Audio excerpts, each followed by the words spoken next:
Ти не си неуспешен, ти си почти успешен. Седиш на бюро, книгите са отворени, лаптопът свети с онлайн курс, а в тетрадката пишеш планове. Казваш си, само ми трябват още малко знания. Това е опасният капан, мозъкът ти симулира напредък. Затваряш една глава разочарован, но след това пускаш още видео. Четенето за фитнес не изгаря калории. Гледането на бизнес не плаща сметки.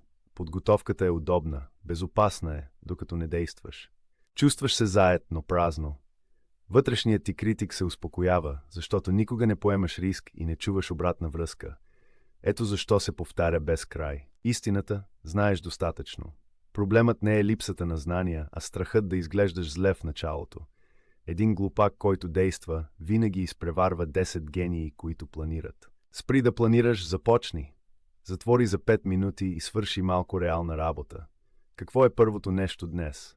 Пиши го в коментарите и последвай ме.